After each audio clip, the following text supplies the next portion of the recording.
All right. Well, we are joined today by me. I'm an integrated marketing manager over at Really Good Emails and Beefree. And we have Justine Jordan, Laura, and Christy as well from Inbox Monster and Pure Firefly. Justine, do you want to talk a little bit about yourself at Beefree? I wear a lot of hats here, working a lot with Matt and Mike Nelson, who you might have also remembered from RGE, running a little bit of support, a little bit of community, a little bit of content. So it's been a fun time. I mean, I've known Laura for ages. Inbox Monster, great tool, right? They do rendering, deliverability checks. Christy, the founder and managing director of an agency that does email work for nonprofits and small businesses called Pure Firefly. So both really awesome companies, awesome people. Yes, Laura and Christy are awesome. But we can jump in right to our little hot take about email trends. So what is a trend? Well, trends are not going to save your business, actually. Anything we share today is not going to save your business. This is you're panicking, your business is failing. And unfortunately, all these email design trends are not going to save your business, but they will help you better communicate your message. Couldn't agree with this more. I mean, I've mostly been on the B2B side of things for my entire career.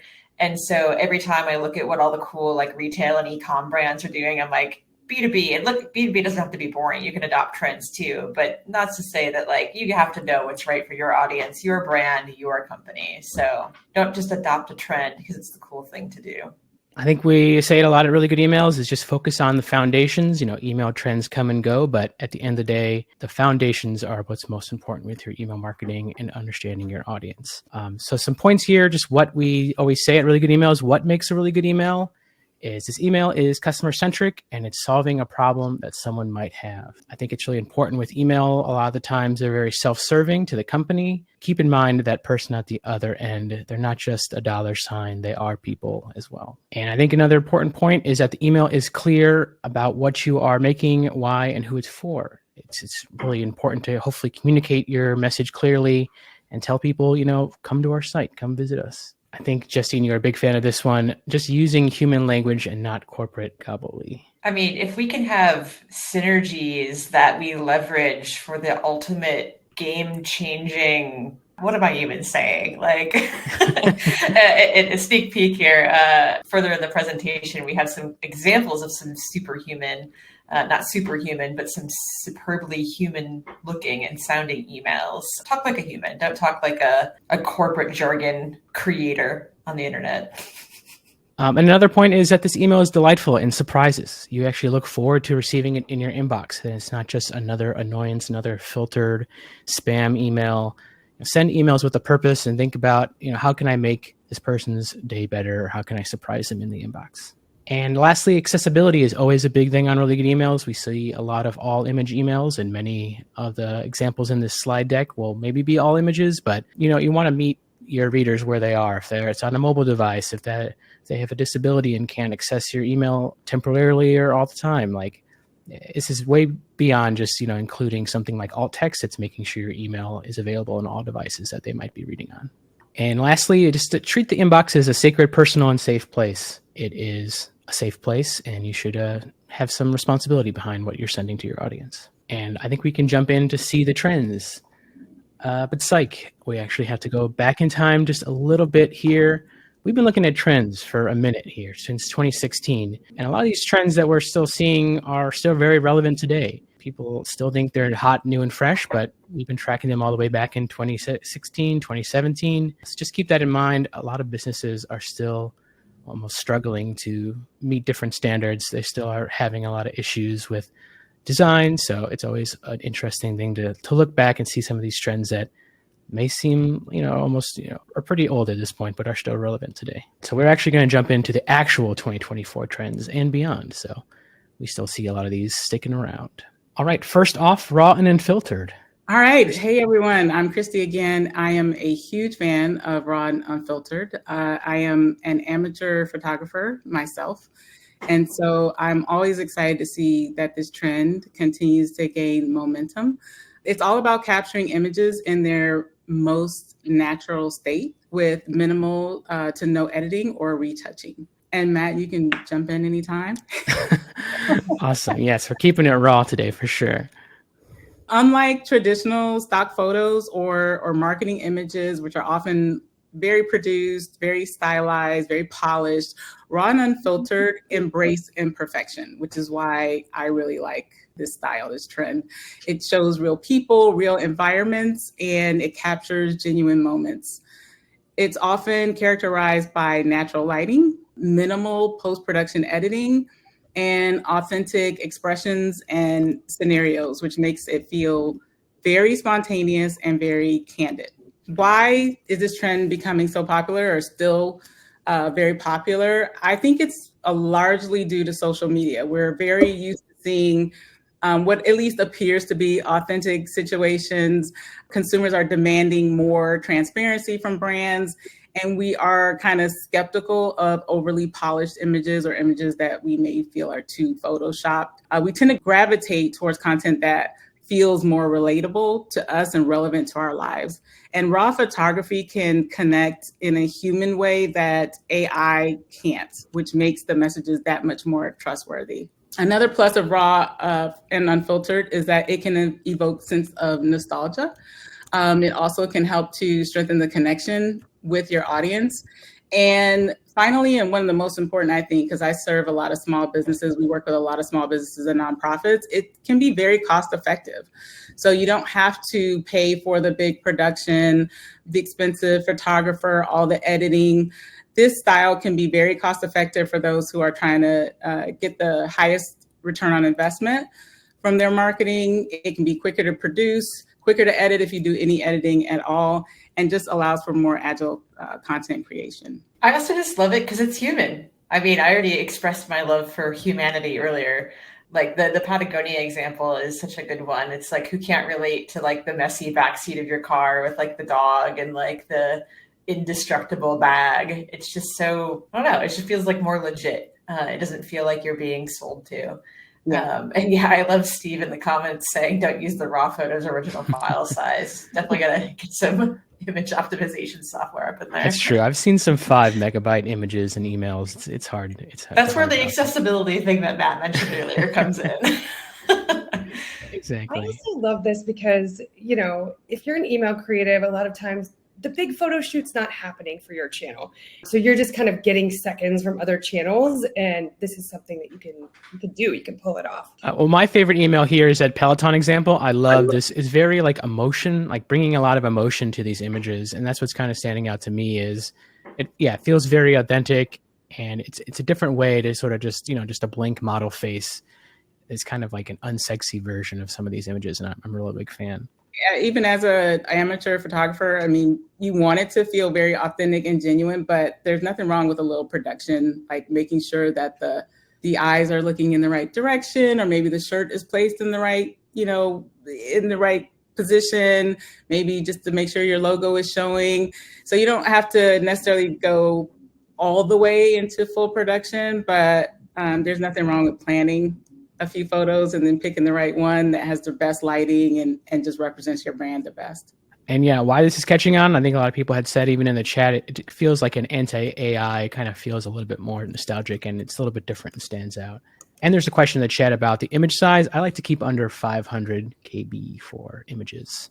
And there's a great cool tool called Tiny PNG, or there's other compression sites to minimize those images before you upload them into your ESP. All right, we'll keep moving on to extra chunky. This is one of my favorite trends for sure when it comes to text.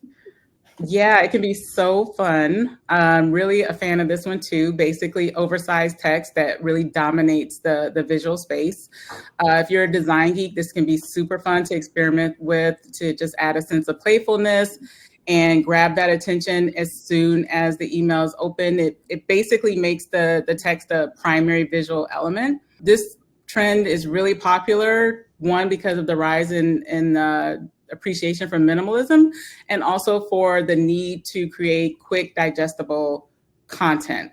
So it allows you to convey that message like as soon as you open the email, and it feels very powerful. You can convey your message in a really concise way and grab your attention so that you don't keep swiping and go to the next email. Yeah, this Danner example, good chunky text for sure. And I think one of the considerations, if you're trying to decide whether you should experiment with this or if this is right for your brand, you don't want it to be overwhelming. So there is a balance between the size of the text and the kind of the chunkiness of the text that you don't want to affect readability. And also you don't want it to feel like it's so much and so heavy, or that you have to scroll to see all of the text. It's really best for like short, punchy kind of headlines, or maybe a really powerful quote that you want to reinforce the brand, and maybe a short mission statement, things like that. Or if you're trying to convey like an urgent promotion or something that's time sensitive. Even seen some brands like hire a typography designer to create a brand specific font that they use for these cases. And I feel like it's such a fun expression of your brand, and something just unusual and differentiating that you can do as well. Again, you don't want the whole email to be in your custom font, but for those like selected applications, it can be a real standout in the inbox. And we have a little sub trend here called weird fonts. And yeah, we're seeing a lot of brands use a lot weirder fonts to sort of capture people's attention in the inbox. Again, like as we said, these trends are not for every brand. So maybe your B2B email doesn't deserve, can't really use such a weird font. But well, in e-commerce especially, we're seeing a lot of people try to stand out by using fun and cool fonts. And we have one other sub-trend that is really relevant, that's really popular in the most recent couple months, is this 3D text. So definitely seeing a lot more brands use that 3D and making that text pop out on the screen. So I'm a big fan of this one for sure. Yeah, me too. Really makes it stand out, and it's fun.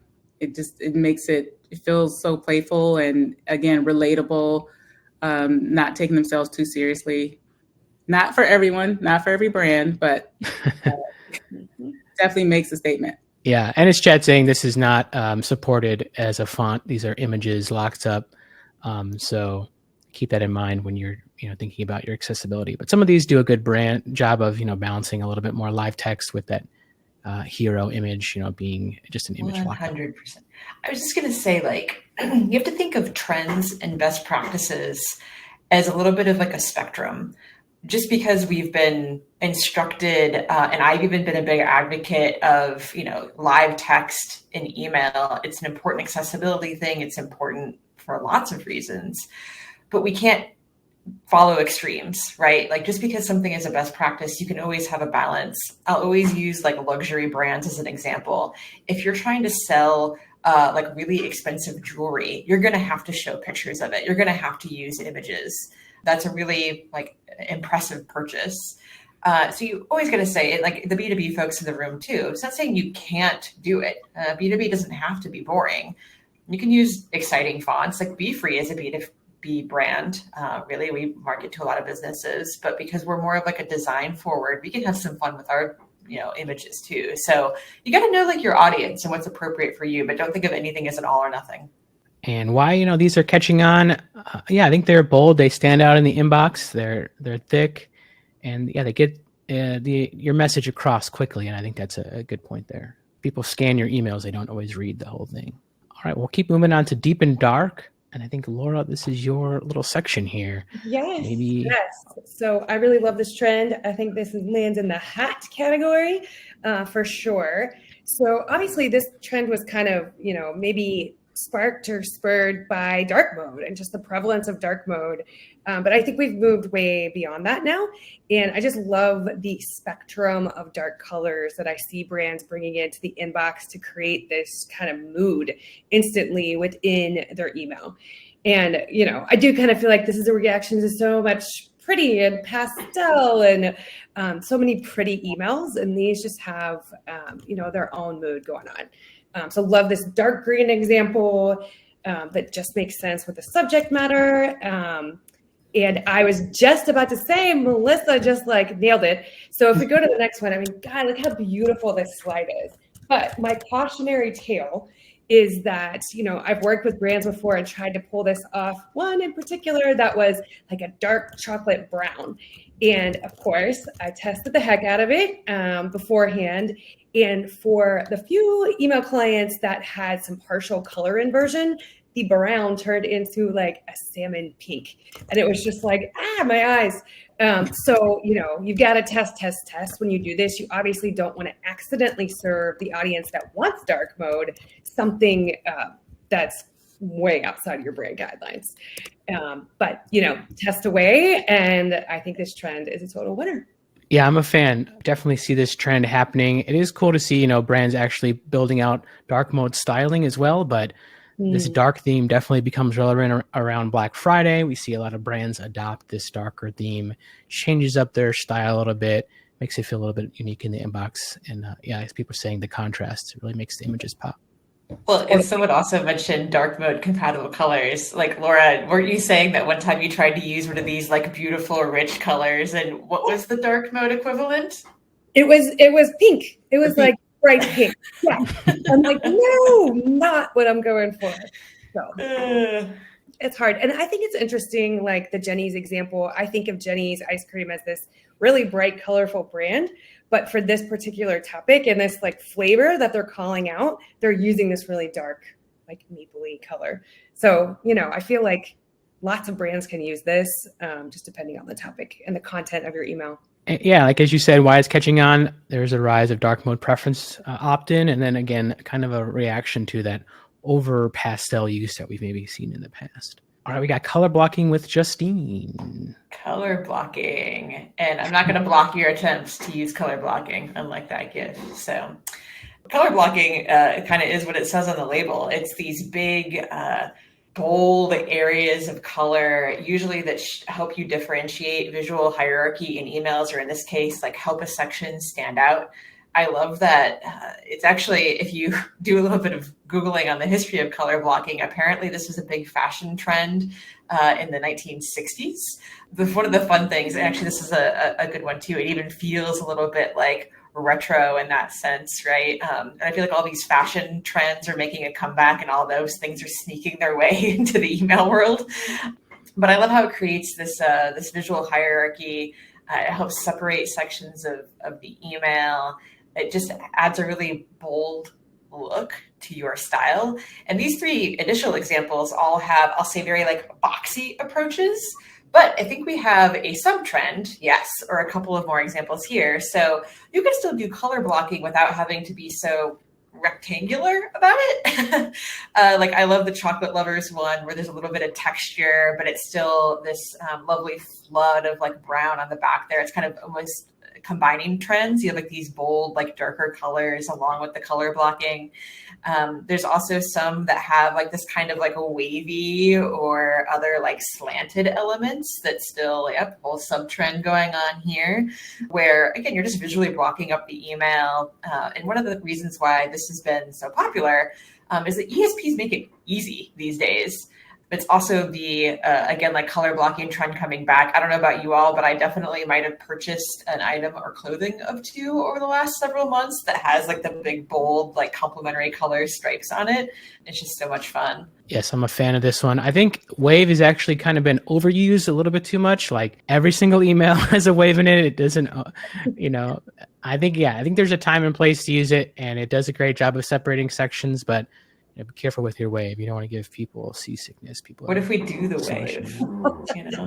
And as Justine said, why this is catching on, like you said, ESP content blocks are making it a little bit easier to separate these sections. And I think editors like Beefree make it real easy to just block in that new content and create a new block. So, yep. All right, we have another one, longing for dial-up as a trend with Justine. I don't know how many of y'all are, I'll just say elder millennials, showing my age here, but the whole like who had a wired phone?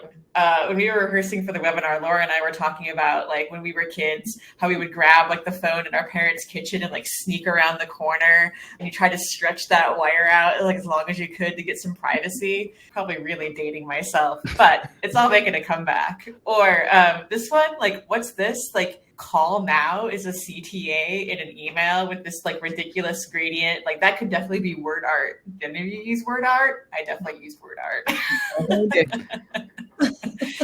But this one takes word out to a whole new level and combining some super like kind of old school nostalgia with a cassette tape. I mean, again, like I had a cassette tape player in my first car, not showing my age here at all. I actually think that was in a recent really good emails newsletter, the Dancing Baby GIF. So we're bringing it back. Yeah, bringing it back. This is just wild, right? It's like I got into a time machine. Not a hot tub time machine, though.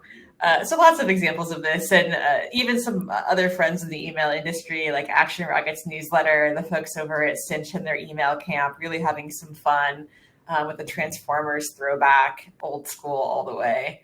I think the next slide talks about the origins here. Yeah, this is all about like the 90s being cool again. This summer, I have gone to so many concerts that are 90s bands coming out and playing. Like, I saw a Green Day show and they played the entirety of Dookie because it was Dookie's, I think, 25th or 30th anniversary of being released. So if that doesn't make you feel old, then these emails certainly will.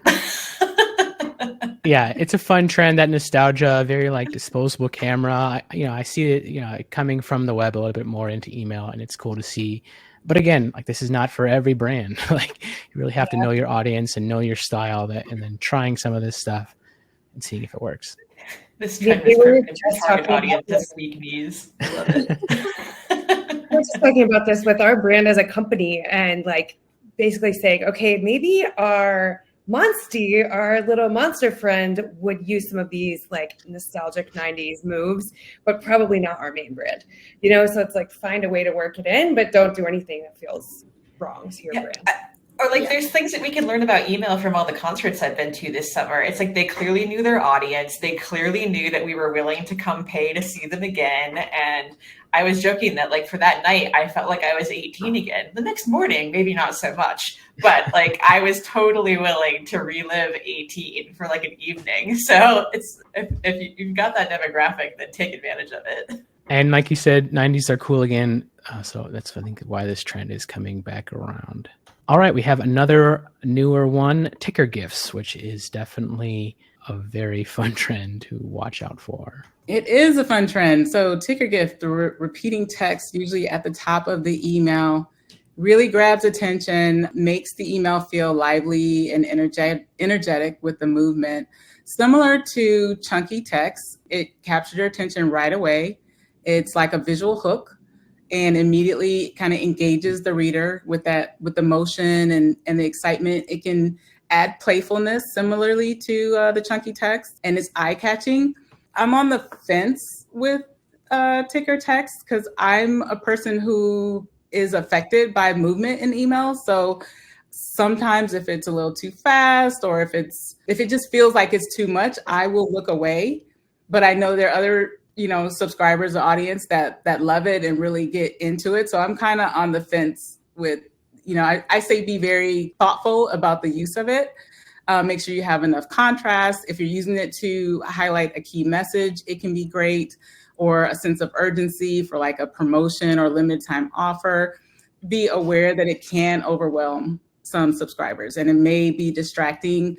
And sometimes it's just not the right fit for the campaign. Just consider the pros and cons. I agree. This one can get overused pretty quick. Like, this is my inbox in 2024. So you definitely got to be careful about how many trends you're using. But again, like, as you said, if it makes sense for your brand and it maybe grabs people's attention, I think it's good. I don't think it needs to always communicate the main message of the email.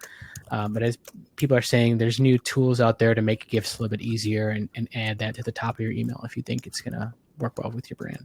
All right, well, we have another fun one here, styled letter with Laura. This is kind of blasphemy with a whole room full of people who love gorgeous emails, and I'm definitely among them.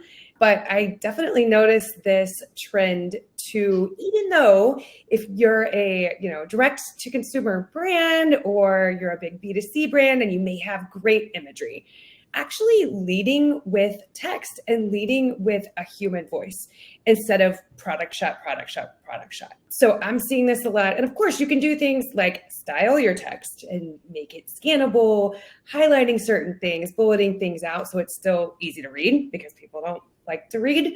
I think leading with that human voice, it's kind of the anti-AI that we were talking about before, where people are a little, their spidey sense is up for things that aren't authentic and real and in a human voice. These are all great and really well written and come from a human, like this one about the love connection between Beefree and really good emails, which is written by Justine, and it's in her voice. Like, when I read it, I could hear her reading it. Look, I even talk about being old in this one too. I need to stop this. This is a You might trend. be old. This is officially a new trend. Justine talking about being old. Yeah, so this styled letter text, I think it's like a good kind of balance between using only plain text in your email and then kind of styling your text using some of your brand fonts and colors and making it feel a little bit more personalized. It makes it stand out.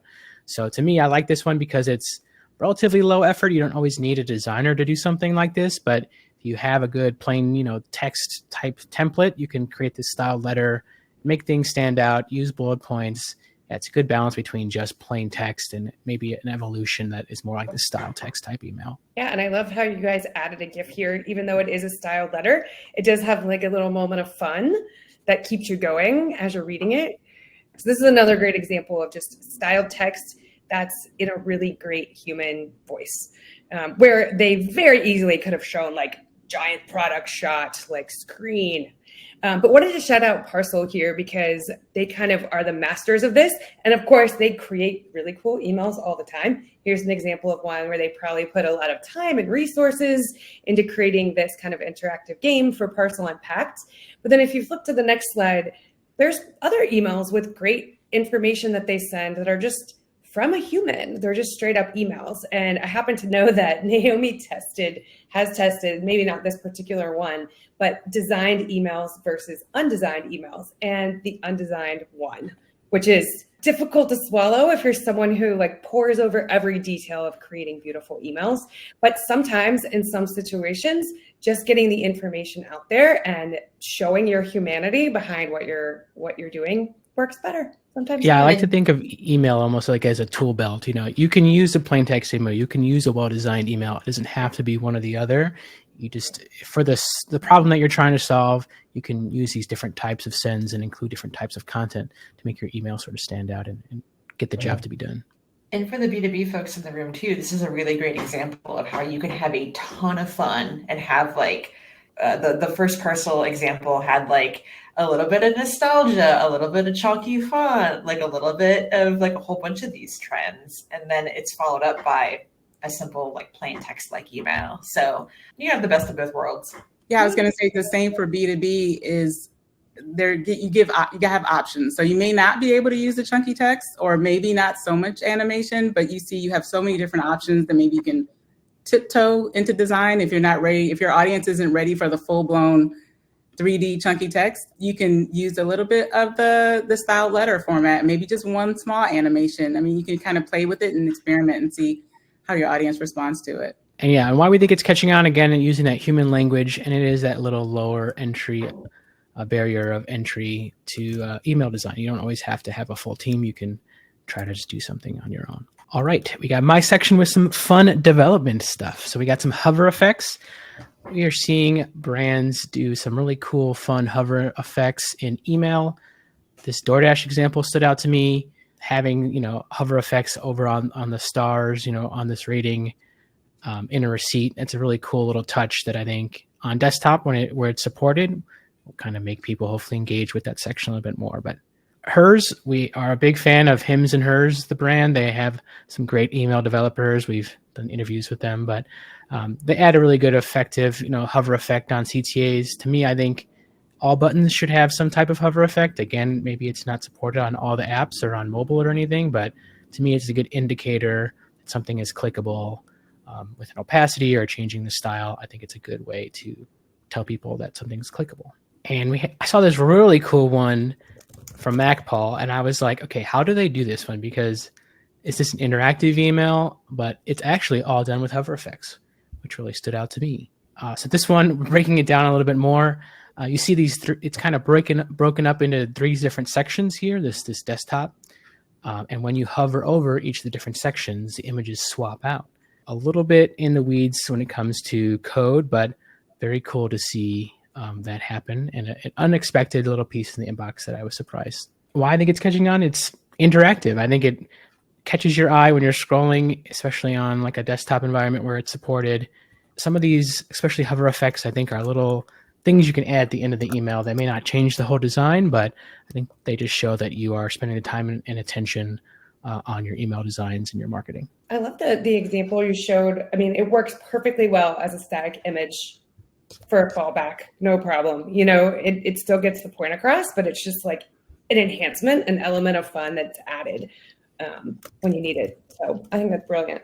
All right. I think we got some honorable mentions now. These are trends that are maybe not full trends, but still some cool ones that I think are worth calling out. So, all right. This first one is hand models. Does anyone have any thoughts on hand models? I love this. I mean, I used to always like talk to people about like the disembodied hand or the disembodied head and like trying to get it out of design. But I love just going and leaning right into it and having it just poke it out of the inbox. I'm like, yep.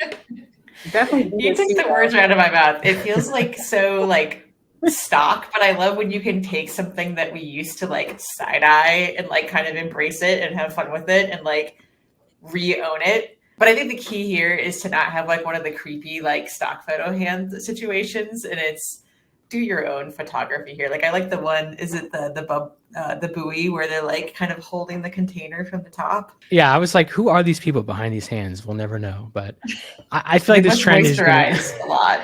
Yes, this trend's going to stick around because I feel like when in doubt, people just put a product in someone's hand and take a photo of it. But I think people are doing a fun, creative way of working it into the email, using it to separate these sections. To me, it's really cool to see. We don't see so much of this with B2B though, do we? Is there any of these that are hand models? I'm not sure. I'm not sure. You got to figure out a way to like hold software or something. Yeah, like yeah. That's probably a B2B sub trend though, which is like taking a software box and like putting your like SaaS like on a. Remember when you had to like install software from a CD? You know. Yeah, screenshot on an Apple device is definitely a trend for sure, like on a mobile phone or something. Yeah, that's true. Yeah, I think Marianne nailed it. B2B, it's hands holding a phone or a computer. It's the hands coming in, typing. True. Yeah. Okay, we got to stop looking at hands. All right, choose your own adventure. This one, it's kind of a throwback. You know, it is not very accessible. I think there was a big push with interactive emails that were saying like, okay, if you click this button, we'll show you this type of content. But some of these brands are really just kind of bringing it back to a big image, and they're very popular on the site, which, if you're going into an email, you can follow along when you're scrolling and kind of do this little mini quiz. But we're seeing it being very successful. Like it's a big trend. We're seeing a lot more brands adopt this one. It is. This one works. It makes you think. I mean, it can hold your attention for a few minutes and maybe increase engagement. So I love it. Cool. It makes it like interactivity, like the really kind of difficult coding thing just isn't an option for you. This can be a fun way to make your email feel interactive without having to do complicated coding gymnastics. Agreed. All right, we got another newer trend that I've been seeing a lot that I'm a fan of. I call it 3D rotate. It is pretty cool now what people have done with them with different motion graphics products. I was imagining like a shoe rotating or sunglasses rotating. So this one, definitely a GIF heavy type thing. And maybe the fallback is just kind of the static image. But to me, it's kind of a cool way to stand out in the inbox and catches my attention a little bit more. I could definitely see people overusing this one. But for some products, I think the 3D rotation is pretty cool to see. I saw one example, Matt, where it was a hover state. So when you hovered over the product, it triggered that. And that was really cool. Yeah, I like these better than the ticker text. I don't know. They don't feel as fast. I mean, it's the right speed. It gets attention. It doesn't feel overwhelming. That's just how I feel. Yeah, I like these better. Yeah, I think it like allows you to kind of see the whole product too, depending on what you're using, and that could be helpful. All right, and I think this last trend that we've been seeing is sustainability. So some of these are more Earth Day type emails, but we have seen a trend with brands including some sort of messaging either in their promotional emails or on their onboarding, just some communication to let people know what they're doing for the environment, what their mission statement is. I think it's becoming important for a lot more consumers to understand that an email can be a good way to maybe communicate that. Totally. I feel like this started even during the pandemic, where brands wanted to communicate to their audience like what their values were, because we were having to make so many hard decisions about where we spend our time, where we spend our money, like what kind of like companies we wanted to invest in. Everyone kind of suddenly re-examined what was important to them and their values. And so I've seen a lot more brands like going through. I've worked for a company that got B Corp certified, and it is not easy. You really have to like jump through some hoops and like really demonstrate your commitment.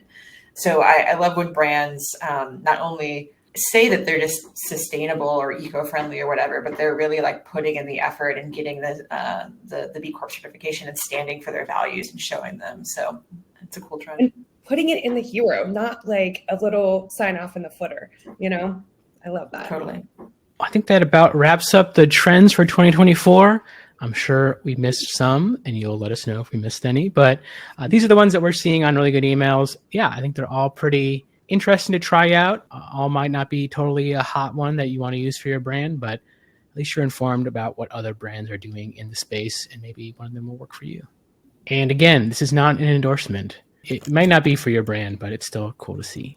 And with all the email trends, just make sure whatever you do, continue to be really good and make some really good looking emails. So that's it for today. Well, not quite. We have a couple Not of quite. things here at the end. And we got Q&A. So if you're wondering, like how the heck you can actually build some of these things, surprise, surprise, Beefree can be a giant help. This is just a cool little like GIF that's right on our homepage. It shows how easy it is to drag in different blocks and implement, some of these trends or some of these designs if you want to. RGE also has tons of inspiration, so we make it easier to go from being inspired by all these emails to actually creating them, that path to inspiration to creation. And now I think we got some time for Q&A. There's a lot of questions. Let's see. This first one is, do you have any online courses that you recommend for improving skills for email design? A former colleague of mine, Jason Rodriguez, has a great course called The Better Email. Yeah, I know Parcel, we mentioned them before, but they have a lot of good resources on their site as well when it comes to HTML coding.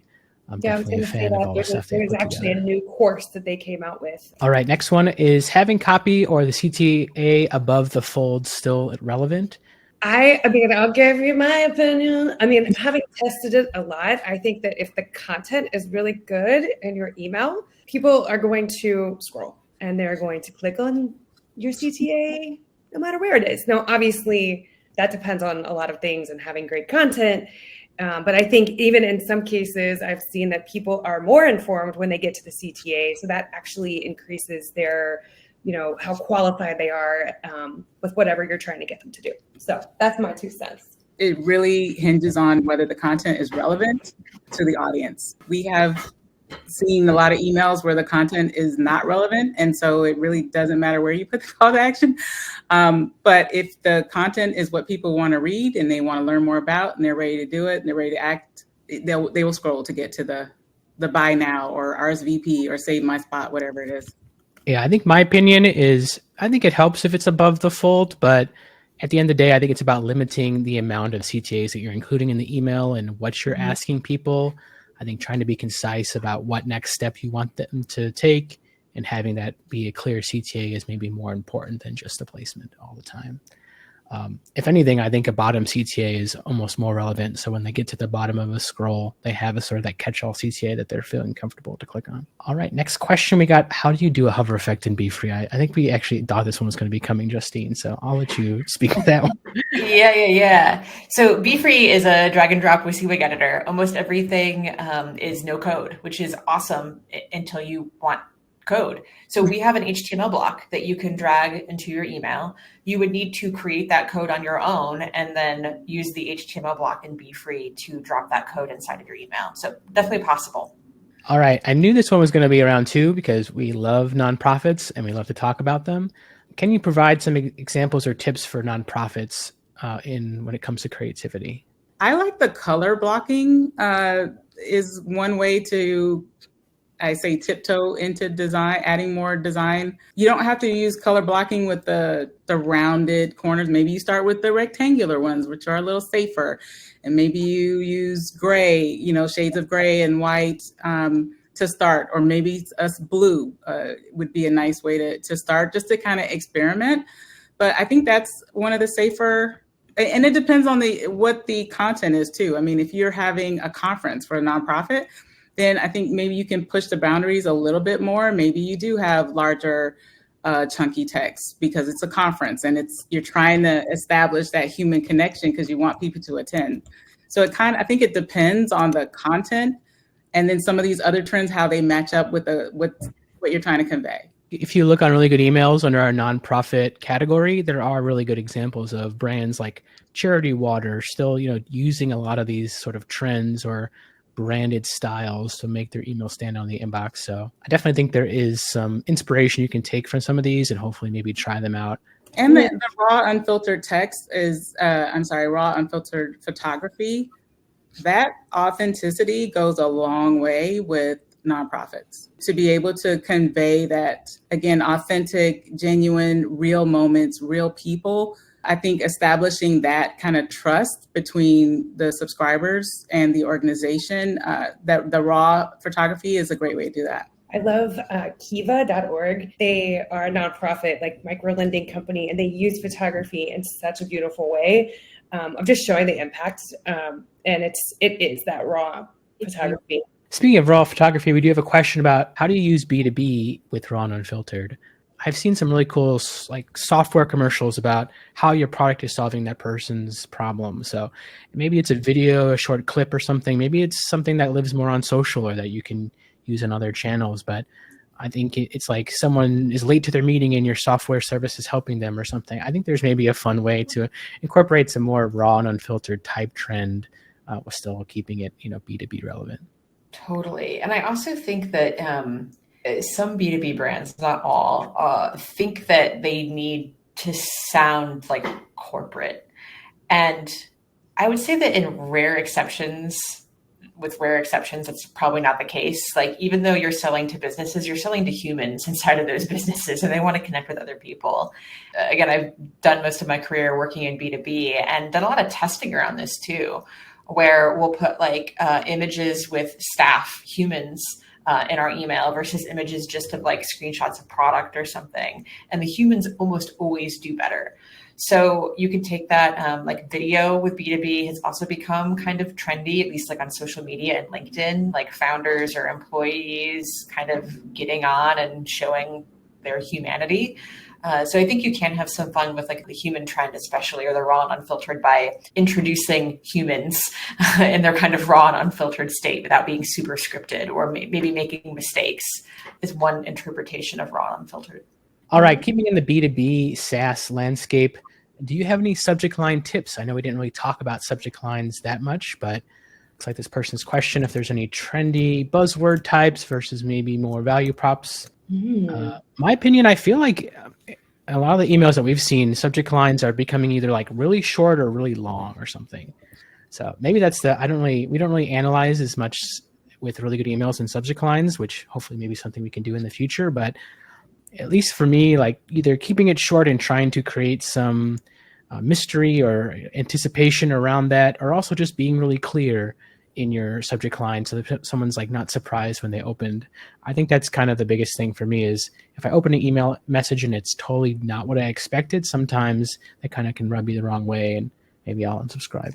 Oh, I was just going to say we've changed our strategy with subject lines and pre-headers too, with Apple coming out with the preview text, the AI preview text. So we can't use mystery anymore because it's just going to be given away. We had to kind of change up our strategy as a SaaS company. If you're just looking at open rates, keep in mind that open rates are a pretty unreliable metric these days, with between image caching, a lot of email clients, even in B2B, like modern versions of Outlook, a lot of people have images on these days. They might be reading emails on their phone. And unless you really dig through like your Android and Apple settings, like it's kind of hard to turn images off in your emails on your phone. So just one thing to keep in mind is that open rates are driven by like render rates, like turning that like single GIF on. A lot of ESPs will try to do like real opens and filter around that. But I would say like, if you are relying just on open rates to determine subject line effectiveness, I would try to maybe look at click rates or even done a lot of A/B testing with BW2.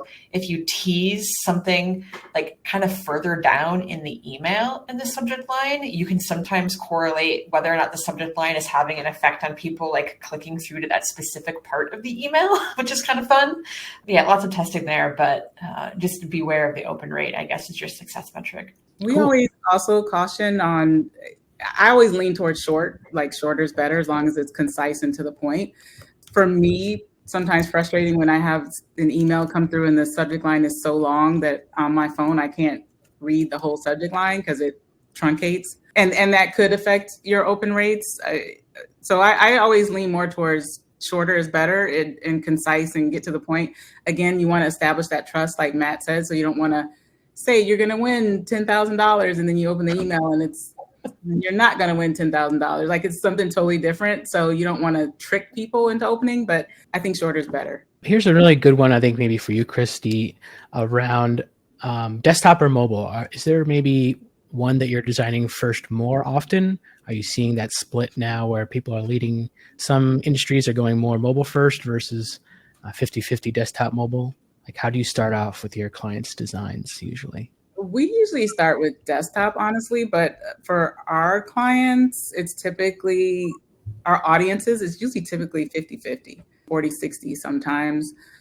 So we usually start on desktop, but you know, our audience is smaller businesses and nonprofits. So I'm not sure how that translates to other larger businesses. Yeah, I think for the emails that we feature on Really Good Emails, I think mobile is definitely something to keep an eye on. To me, it's usually when text gets too small on mobile is the knock to me, where something scales down, it's a locked up image and someone can't read it. So I think for me, designing something that's at least legible on mobile is a step even above some other brands. This one is around image size for GIFs and not compromising quality.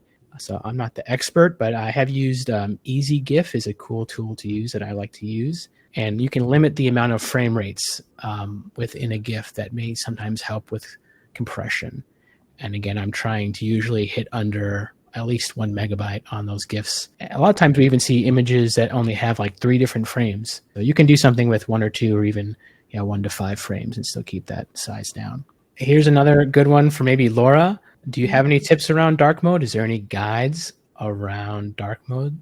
Yes, many tips. There are obviously things you can do to just optimize your emails for dark mode. So using PNGs, outlining your logo if you have any white text. And you can even have fun with those things. Like you could make your logo glow if it makes sense for your brand, or do other fun things. So there's those tips, but then you can also target for dark mode. It doesn't work for every single email client, but you can also serve up a custom version of your email for dark mode specifically, knowing that 40% plus at least of emails are being seen in dark mode views these days. That's a big percentage of your audience that you wouldn't want to leave high and dry. So, obviously testing the heck out of it is going to be really, really important. And our tool does a great job of showing the dark mode and light mode views side by side, but then thinking through, if you have an email that is not showing up in the way that you want for whatever reason, just having some custom code in there to target and create a special version of your email. It's worth it. It's worth the effort. I think like you said, using platforms to test that email dark mode is probably sometimes better to do than having a bunch of devices. So getting like a service like Litmus or Email and Acid, or I think when dark mode was first announced, some people are thinking that a lot of people wouldn't opt in, or it'd be less than 5% of our list. But I do think it is something to keep in mind. If you're forcing your colors and not allowing someone to have a dark mode style, overriding them in some way, I think it does sort of go against what they're expecting in the inbox. So if I opted into dark mode and I like to see that, I think there is some reason why you should at least take the time on your design system and use some dark mode styling to kind of meet the expectation of the person that you're emailing.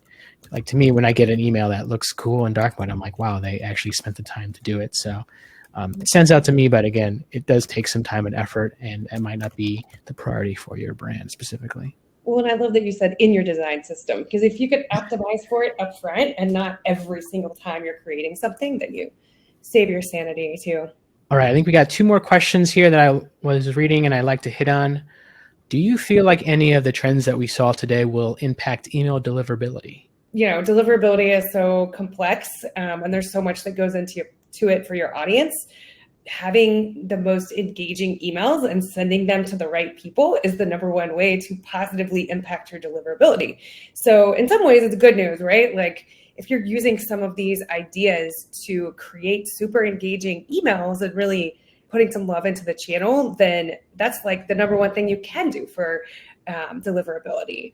But you have to sort of use caution, especially if you're sending to a new audience or off a new IP or doing something out of the ordinary, to just make sure that you are monitoring your deliverability and they're not doing anything that surprises the mailbox providers. And, they love consistency. So sometimes trying new things can be a little scary.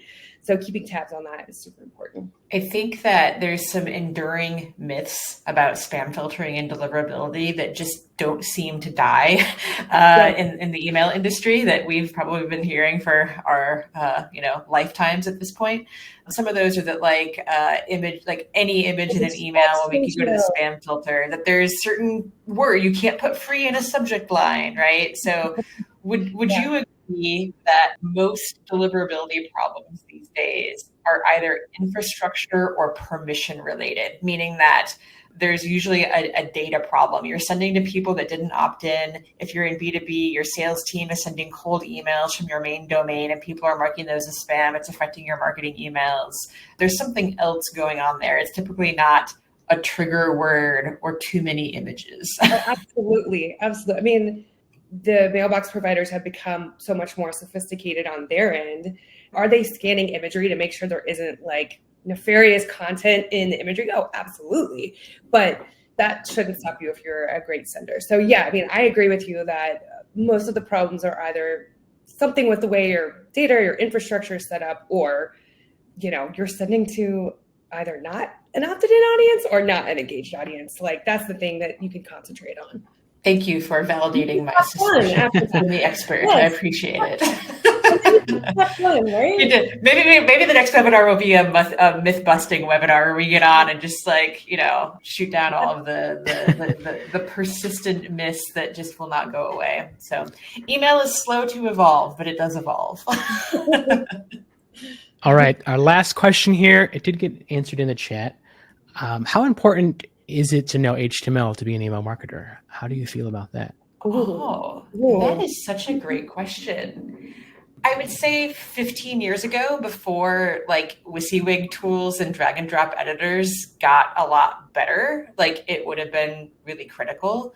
But I think as email has become more sophisticated and there are more expectations, right? If you're in B2B, knowing life cycle, strategy is probably more important. If you are in e-com or retail, knowing how to do reactivation or cart abandonment, or again, if you think about more of focusing on the performance of the email channel. Now there's some brands, actually I always think of Megan over at Email on Acid, that can really lean into being experts parcel in HTML development.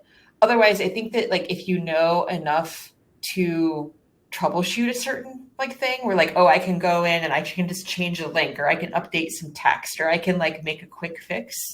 It's helpful to be familiar with HTML, but unless you really want to specialize in that as a career path, I don't think it's necessary like it used to be. You can be a good email marketer, but I think to be a great one, then you should have some familiarity with it. You don't have to be HTML developer, the best one on the planet, it inside and out. But I do think it helps that I can go into the code and look at it and say, oh, I need to change the padding, or, whatever it is. And I know how to do that, or I can Google it really quick and figure out how to do it. So I think you can be good, but if you want to be great, I think it's worth it to just learn the basics.